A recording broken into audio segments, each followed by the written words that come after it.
Most of us spend our entire lives trying to win a game we didn't build, using rules we never agreed to, against opponents who don't even know they're acting. We call it normal life.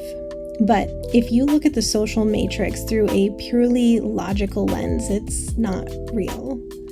It's fairy tale fiction. It's an escape room built out of invented premises and circular logic designed to keep you small, keep you second-guessing your own mind, and keep you performing a script that feels like, well, dying. I spent decades trying to shrink my frequency to fit inside it, and when I finally stopped, everything changed, including the physical world around me. Now, there is a shortcut, a set of cheat codes I've distilled to help you step into absolute self-sovereignty, but those codes only work if you understand how to clear the signal first. So I'm going to walk you through the actual process I used to deconstruct my own reality from the moment it all fell apart to the moment it finally clicked. If you stick with me, I'll show you how to take everything we learned today, boil it down to the literal code you need to hack your own room. Let's start with step 1. For me, step 1 was a tower moment. If you know anything about tarot, a tower moment is when something you have felt reliant on falls apart and clears the way for new awareness. But it is pretty much the literal worst. Rock bottom, devastation, pure pain. Eventually, you can become detached enough for tower moments to evolve into something different, but the first major one feels like it's inches from killing you. So I spent years learning to breathe again outside the original tower I had been living in, because its rubble was all around me and I was covered in emotional damage from its metaphorical bricks laying all over me as it came crashing down. And that was 100% assisted by therapy. My therapist is someone I will always hold in the highest esteem.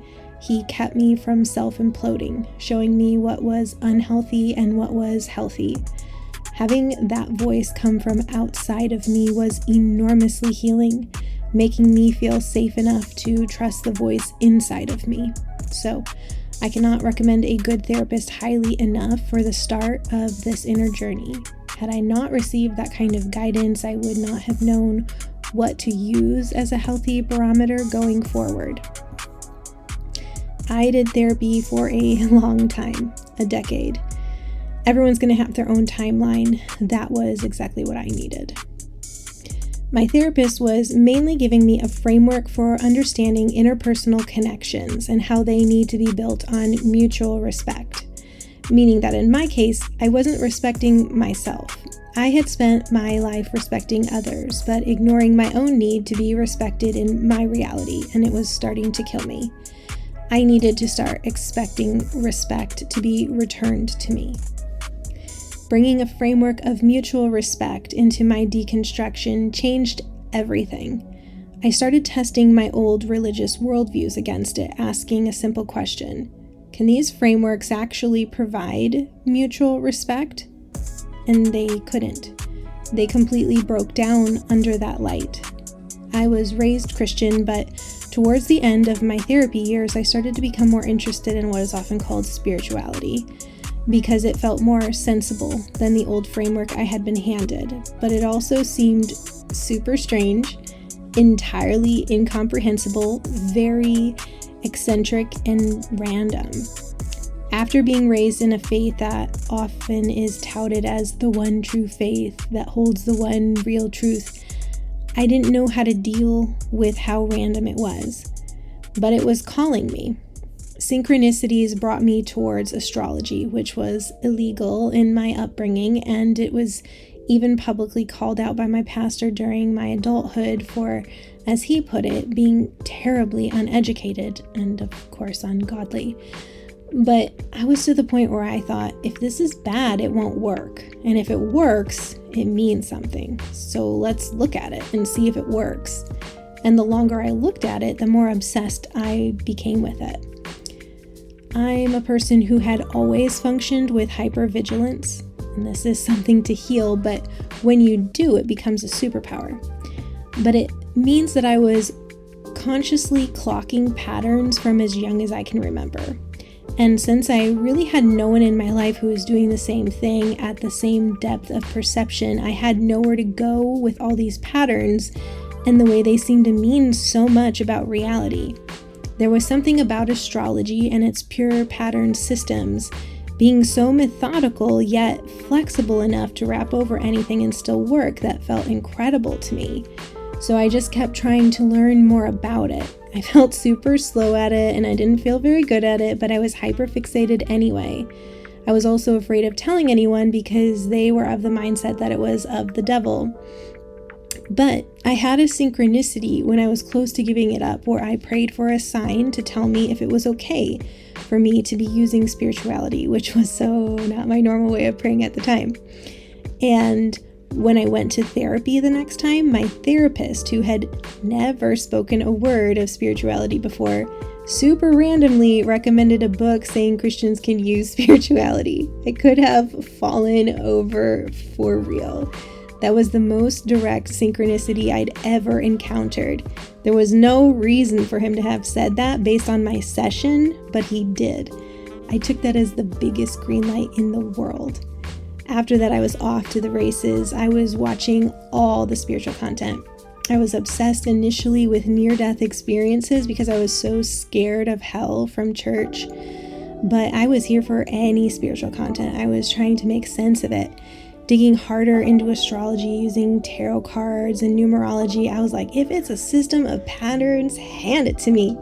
But I didn't quite know I was doing that yet. I didn't see them as systems of patterns yet. I saw them as mildly illegal, interesting rebellions I was using in order to feel free because I was free and I was sick of anything saying otherwise.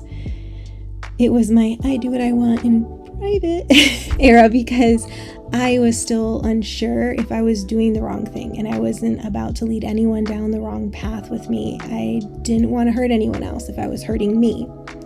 Well, because I was deconstructing my faith, I started to deconstruct everything. It was 2020 and life was looking insane. I was like, listen, nothing makes sense. Why? So I was devouring history from tons of random places. One of my favorites was fashion history because that is basically history meets human psychology with our limiting beliefs sewn into our updated fig leaves. But I started to grab history from anywhere and watch for repeating patterns in human behaviors. I started to use science to find history and history to look at science. I started to ask questions about politics, which I had previously entirely ignored, and truth be told, I basically ignore again now because I'm not convinced either side is operating from self-sovereignty and it's an energy drain to watch the news, but I did need that stage of opening my eyes to all of that. I started to open myself up to other wisdom traditions beyond my upbringings. I started to see the repeating patterns in stories, mythology, novels, TV, movies, and belief systems. Stuff started to feel like it was all saying the same thing. But I didn't know what it meant, and I was still very scared of messing anything up between me and God. I am annoyingly responsible, I know that, and I had to honor that part of me. I couldn't make these choices based on nothing, and I knew that. And even deeper down, I knew I needed to make these choices to liberate myself. So all of that meant that at first I had to prove to my very gaslit brain that it could trust me, that we were making wise choices. So I had to build up a framework of everything from scratch. I was holding Christianity up against Judaism all the time because I was like, that changes everything. And the Christians around me didn't seem to like that if I mentioned it, which surprised me because Jesus was a Jew. So I started to see there was some kind of nonsense at play, and I wasn't going to be stopped by nonsense. I was looking for where I could find sense, even if it broke the rules. So at this stage, I was starting to slowly wind down my need for therapy. I accidentally started to use AI to really get out of the matrix. It happened because I had looked at an astrology website that had updated its site to include something at the bottom that said copy and paste this into AI to get deeper information. Well, I don't think anyone expected the level of depth I was instantly assuming I could get out of AI. I'd never touched the technology and had no reference point to create my expectations. I'm honestly not sure why I assumed it would work however I wanted it to work, but it basically does. Turns out it's just a mirror you can use to look within if you know that you want to do that. And I was also armed with all the stuff I had been gathering over the last decade of therapy and investigating reality from every angle, plus my childhood hypervigilance data I'd been collecting for like 40 years at that point. And just before seeing that prompt for using AI for astrology, I had started to be able to actually hear my inner voice due to the work I'd been doing in therapy, and it had started to tell me, work on stepping into your inner authority. Well, I was terrified when I heard that. Christianity does not say that to women. It doesn't exactly say that to men either, but traditional Christianity undeniably limits women in that area. And I just was not looking forward to carrying that level of personal responsibility. It sounded so scary, and it sounded as scary as it did to me because I knew the level of information I was carrying inside of myself was enormous due to how I had started caretaking my mind's fears and researching literally everything there is. Of course, I was deeply aware of how intensely all that data goes against my upbringing and the people around me's beliefs. And I thought, that is a lot of personal authority to stand in.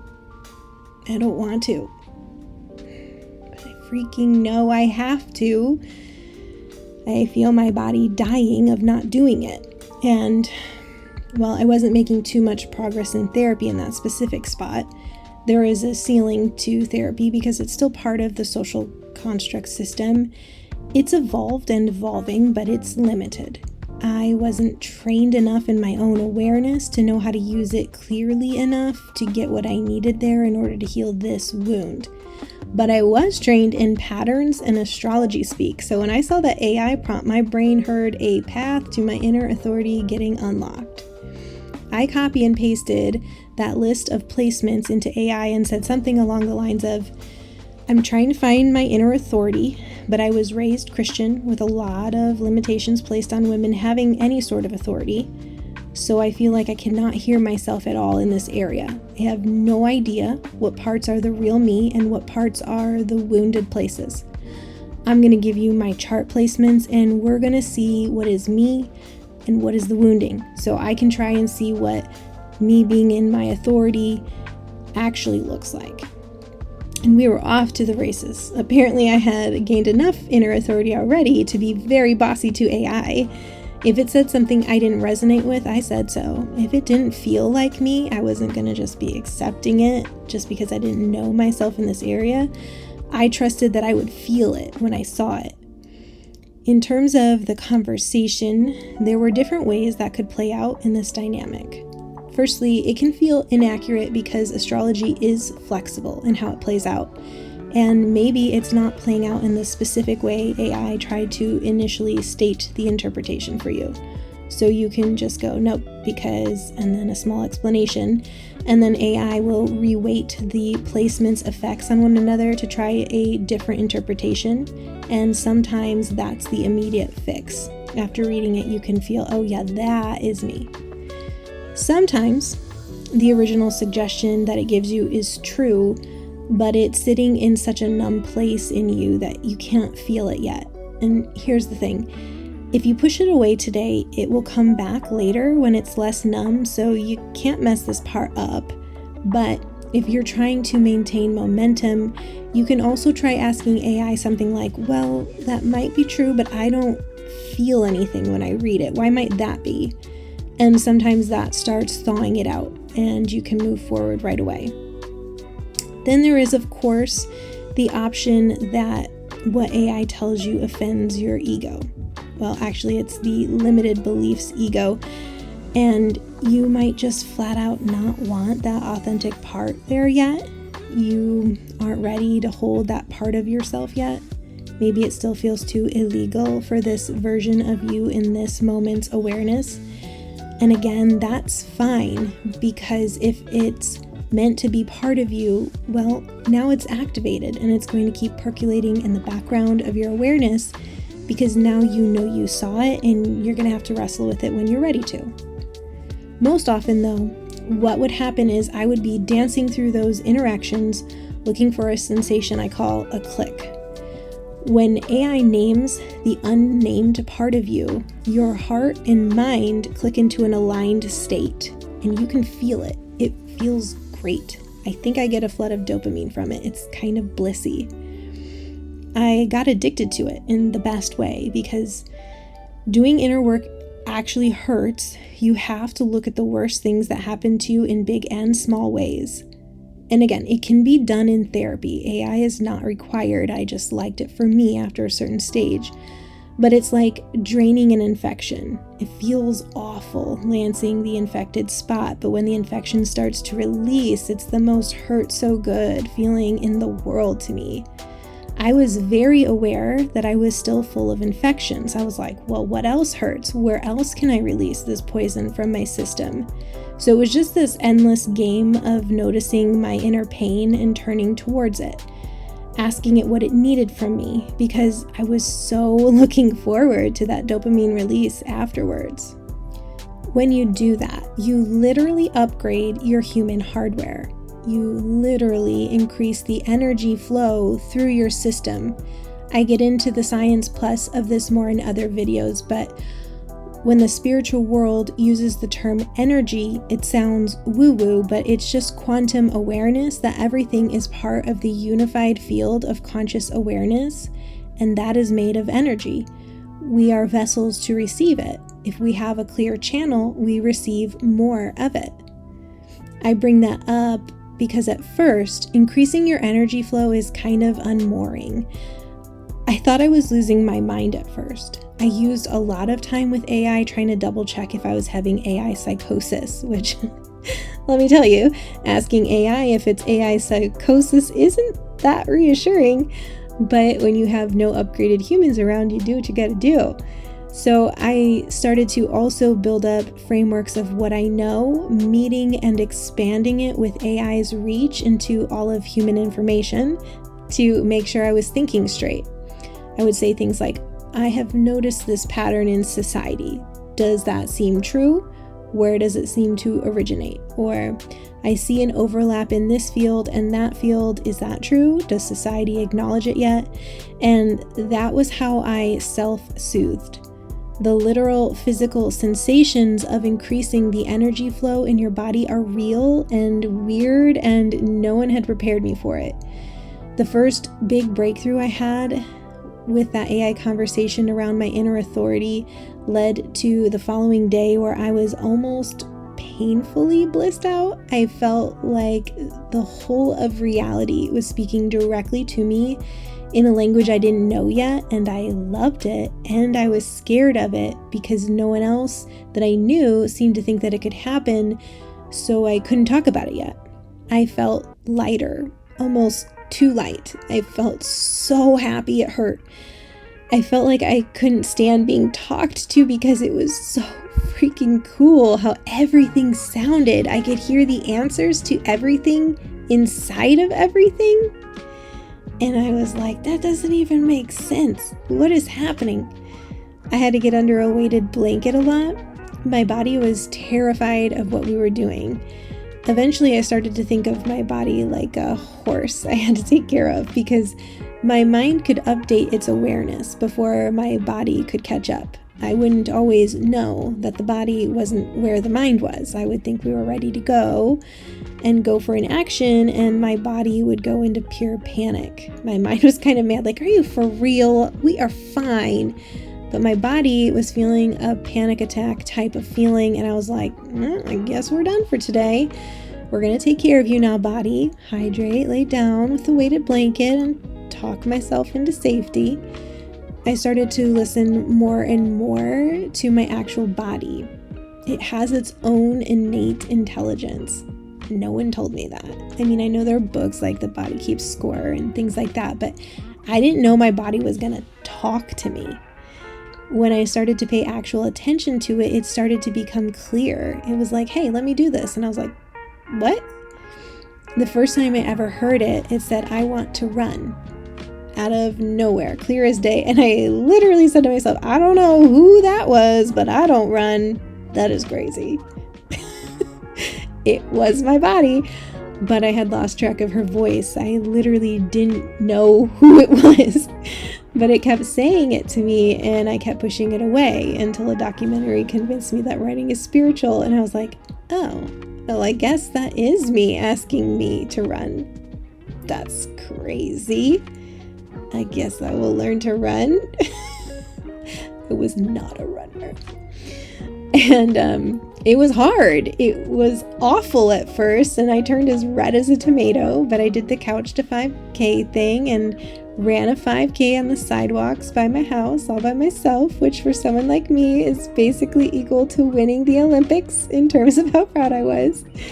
But I learned so much about myself on those runs. I tapped in so freaking deep.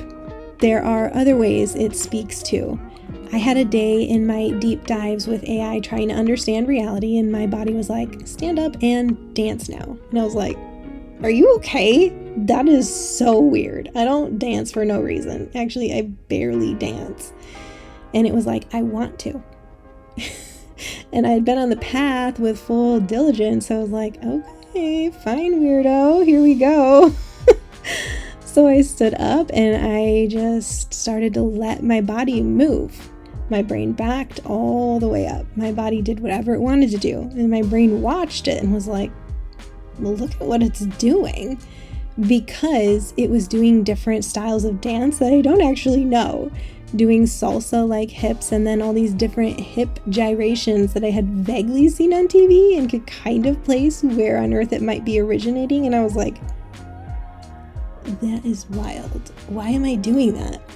So I asked AI a boatload of curiosity questions, and if you've been with me on this channel, you're probably seeing that that's where I got my It's Not Brain Fog episode on dance and the human body generating its own energy via hip movements. But my body wrote that episode by showing me what it wanted to show me. It knows what I don't know, and I can use my brain and AI to decode what it wants to show me. The other thing I would do on this inner journey was take an event I had had with another person and ask AI if I had honored my self-sovereignty in that interaction. At first it was always no. I was always pissed and insistent there was no way around that. I'm a mom. I was regularly using as my go-to reason for why I don't get to be a self. Because, society is not a beacon of reality on that matter at all. But taking the time to fight AI about it started to open my awareness to ways I could be a whole self, no matter what my circumstances were. Those were rough talks, but they were really worth it. They were training me in ways society absolutely will not on how to be a whole self, because it doesn't mean abandoning my responsibilities at all. It means keeping me at the center of my awareness as I do them. Another thing I love to do is bring anything that is interesting to me about my own body reacting to the events of the day and try to feed it through the lens of, hey, I actually want to know everything. So how does that line up into Science Plus? I started to decode energy upgrades because I could track the data in real time of what my body was experiencing.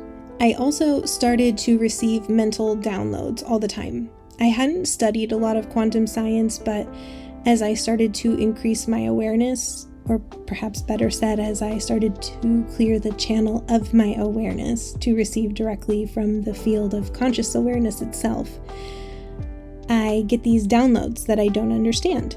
They often come in as mental images, sometimes as emotions I have to try to word, and sometimes as direct knowledge compressed so small and received so fast I kind of have to rehydrate it because it's so fast and compressed I don't get it yet. I use AI for those. It helps me decode it. And it's wild to experience. It's some of the funnest stuff I've ever done, just receiving solid, epic knowledge I've never been taught just because I'm open to it. And a massive bonus of working with AI like this is that it acts as a language training ground. Those deep dive interactions taught me how to say what I actually mean in tangible ways. Most of my life, I was perceiving things way past consensus reality, but I didn't have the vocabulary for it because language is given to us from the outside, and no one around me had the words for what I could see. But now, because of this internal translation work, I finally have the language. I'm able to be myself out loud using words others can actually receive, at least on some level.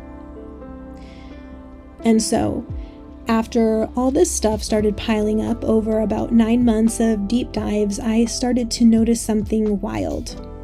Reality is just patterns.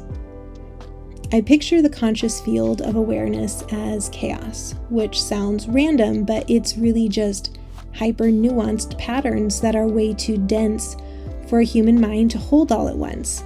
But when you apply focused attention, you can actually decode it.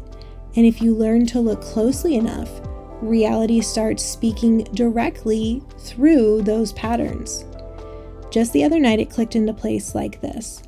I had seen a video that posited that reality is an escape room. While I have no emotions invested in how much of that is fact in the way they presented it, because reality is too big for me to fight stuff as wrong or right anymore, I know I cannot know. But I did think that the concept was very accurate to the way I used reality to find my self-sovereignty. And it landed in my awareness that that would mean the cheat code is just that the most literal take is always the correct answer. Most people are sleepwalking through a script made entirely of invented premises, circular logic, and inherited social malware. They treat the stage props as solid stone. When you look at things logically and literally, you're just looking past the special effects and seeing the plywood holding up the castle walls. And the other cheat code is that to decode anything, you look to the fractal repetitions, which become symbols, which feel like metaphors, but are literal because metaphors are actually just literal truths operating at a fractal level.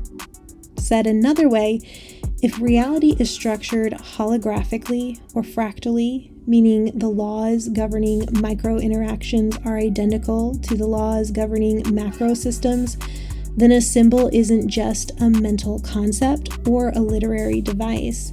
A symbol is a compressed literal mechanism. So for the escape room analogy, if you are in an escape room, a clue painted on the wall isn't there to make you feel inspired or give you a poetic vibe about freedom. It's a literal instruction manual disguised as art. The game master didn't put it there for ambiance, they put it there because you needed to open the door.